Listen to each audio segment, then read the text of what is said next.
नमस्कार प्यारे बच्चों, आज के इस वीडियो में हम सब्जेक्ट कर्ता के बारे में सीखेंगे। कर्ता काम, कार्य या क्रिया करने वाला। हिंदी के वाक्य में काम, कार्य, क्रिया करने वाला है जिसके द्वारा काम कार्य किया जाता है कर्ता कहलाता है। जैसे मोहित पुस्तक पढ़ता है। इस वाक्य में मोहित पुस्तक पढ़ने का काम करता है, तो इस वाक्य में मोहित करता है, यह काम कर रहा है। हिंदी के वाक्य में कौन या किसने का जवाब कर्ता होता है।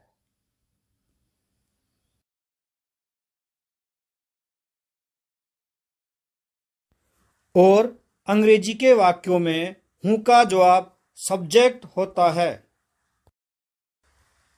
किसी भी वाक्य में हमारा कर्ता क्या क्या हो सकता है।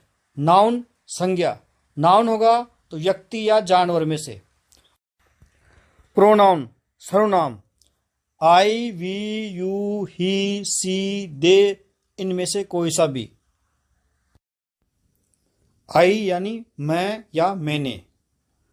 डब्ल्यू ई, वी यानी हम या हमने। वाई ओ यू, यू यानी तुम या तुमने। एच ई, ही यानी वह या उसने, एक वचन पुरुष के लिए। एस एच ई, सी यानी वह या उसने, एक वचन स्त्री के लिए। टी एच ई वाई, दे यानी वे या उन्होंने, बहुवचन कर्ताओं के लिए। ये सभी प्रोनाउंस की फर्स्ट फॉर्म से सब्जेक्ट के रूप में प्रयोग होगी, जो वाक्य में मेन वर्ब से पहले दी होगी।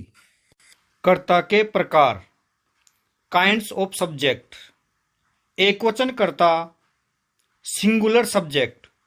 बहुवचन कर्ता, प्लूरल सब्जेक्ट। एक वचन कर्ता, जब काम कार्य करने वाला एक ही हो उसे एक वचन कर्ता कहते हैं। जैसे राधा आम खाती है। इस वाक्य में काम करने वाली राधा एक ही है, इसे एक वचन कर्ता कहेंगे। बहुवचन कर्ता, जब काम करने वाला एक से अधिक हो उसे बहुवचन कर्ता कहते हैं। जैसे लड़के दौड़ते हैं। इस वाक्य में काम करने वाले लड़के एक से अधिक है, तो इसे बहुवचन कर्ता कहेंगे। वर्ब क्रिया, काम या कार्य का होना।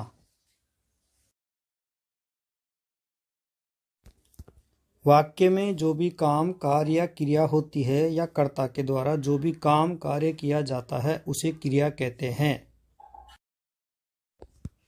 जैसे मोर नाचते हैं। इस वाक्य में नाचते हैं मतलब नाचना क्रिया है, क्योंकि इसमें नाचने का काम हो रहा है। और छात्र पढ़ रहे हैं, इस वाक्य में पढ़ना क्रिया है। वर्ब टाइप्स यानी क्रिया के प्रकार। क्रिया दो प्रकार की होती है। मेन वर्ब, मुख्य क्रिया। यानी किसी भी वाक्य में कोई भी काम कार्य का होना, काम का बोध कराने वाला शब्द मुख्य क्रिया होती है। पहचान, ऐसा कोई शब्द जिससे काम का बोध होता हो और उसके अंत में ना अक्षर आए, मुख्य क्रिया होगी। जैसे खाना, पीना, गाना, नाचना, हंसना, रोना, पढ़ना, लिखना, ये सभी मुख्य क्रियाएं हैं। इन सबसे काम का बोध होता है और इनके अंत में ना अक्षर है। मुख्य क्रिया मेन वर्ब, अंग्रेजी में व्हाट, हिंदी में क्या का जवाब होती है। फॉर्म्स ऑफ वर्ब, मुख्य क्रिया के रूप। मेन वर्ब, मुख्य क्रिया के सामान्य तीन रूप होते हैं। कर्म संख्या, वर्ब की फॉर्म, पहचान। वर्ब की फर्स्ट फॉर्म, पहचान, ता, ते, ती, अकेली प्रेजेंट सिंपल टेंस के साधन वाक्य में आती है।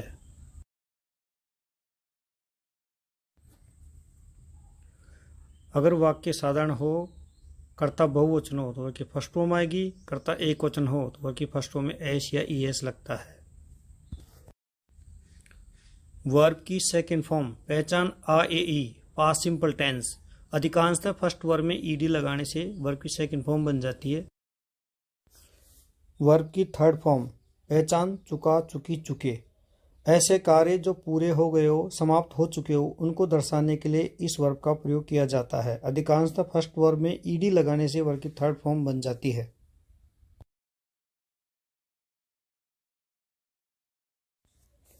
यदि हिंदी के वाक्य में क्रिया के अंत में रहा, रही, रहे आदि शब्द आए और काम लगातार हो तो वर्ब की फर्स्ट फॉर्म में आईएनजी लगाएंगे। ये कंटिन्यूस टेंस के वाक्य होते हैं। इम्पोर्टेंस ऑफ मेन वर्ब, मुख्य क्रिया का महत्व।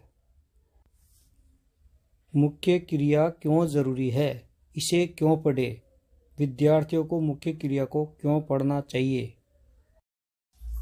अंग्रेजी में एक सामान्य सेंटेंस में सब्जेक्ट, वर्ब, ऑब्जेक्ट, कर्ता, क्रिया, कर्म, ये 3 शब्द होते हैं। मेन वर्ब के पहले सब्जेक्ट होता है, मेन वर्ब के बाद में ऑब्जेक्ट होता है।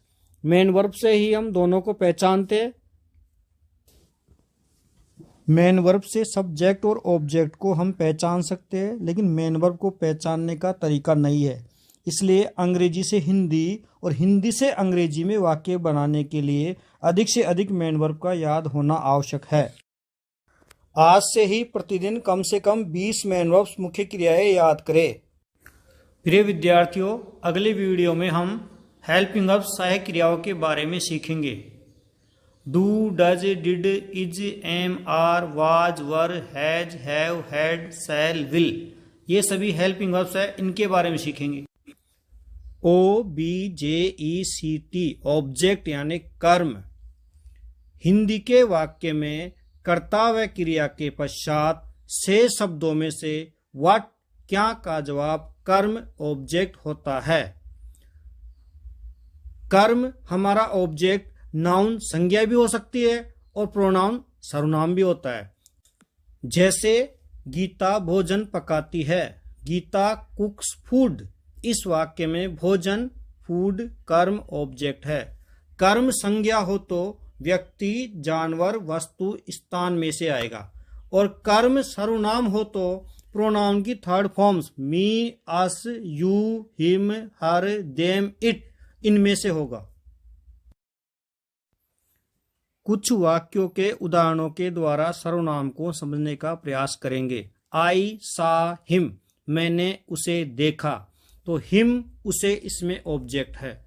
रवि हेल्प्स मी, रवि मेरी मदद करता है। मी मेरी इसमें ऑब्जेक्ट है। वी शैल मीट देम, हम उनसे मिलेंगे। देम इसमें ऑब्जेक्ट कर्म है। अंग्रेजी के वाक्य में मेन वर्ब के बाद में कोई भी नाउन या प्रोनाउन की थर्ड फॉर्म हो तो वह ऑब्जेक्ट होगा। आपको वीडियो अच्छा लगा हो तो इसे अधिक से अधिक शेयर करें ताकि कमज़ोर बच्चे भी आसानी से अंग्रेजी सीख सके। अगर आप अंग्रेजी में कमज़ोर है, आपको अंग्रेजी कठिन लगती है, तो आपको आसानी से अंग्रेजी सीखने के लिए और ऐसे और वीडियो देखने के लिए आप हमारे चैनल को सब्सक्राइब कर सकते हैं।